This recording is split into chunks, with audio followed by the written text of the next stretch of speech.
Assalamualaikum warahmatullahi wabarakatuh.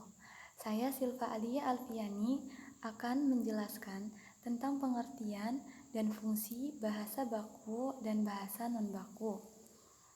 Dan yang pertama tentang pengertian bahasa baku dan bahasa non-baku. Pada kaidahnya, bahasa Indonesia itu terdapat dua ragam bahasa. Yang pertama, bahasa baku. Ialah kata atau kalimat yang sesuai dengan kaidah bahasa Indonesia. Maksudnya, bahasa baku itu merupakan suatu kata yang aturan dan ejaan kaidah bahasa Indonesianya itu sudah benar, serta menggunakan pedoman yang sudah ditentukan.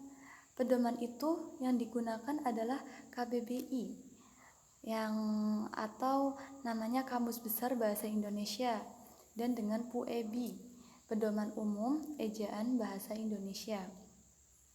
Dan yang kedua, bahasa non-baku, ialah kata atau kalimat yang tidak sesuai dengan kaidah bahasa Indonesia.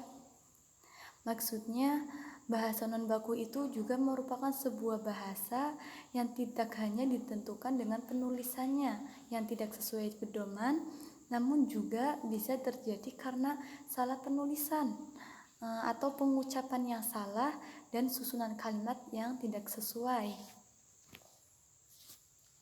Bahasa itu kan merupakan alat komunikasi penting yang dapat menghubungkan seseorang dengan yang lainnya.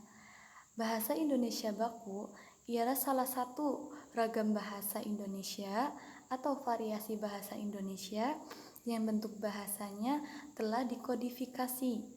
Telah dikodifikasi itu maksudnya sesuai dengan aturan kaidah, bisa diterima dan difungsikan atau dipakai sebagai model oleh masyarakat Indonesia secara luas.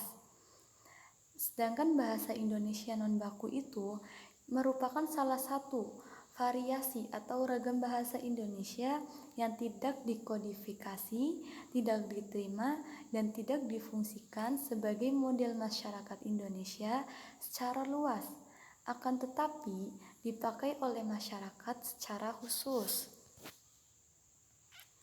Nah, berdasarkan teori, bahasa baku itu merupakan bahasa pokok yang menjadi bahasa standar dan acuan yang digunakan sehari-hari dalam masyarakat. Biasanya bahasa baku itu digunakan untuk penulisan atau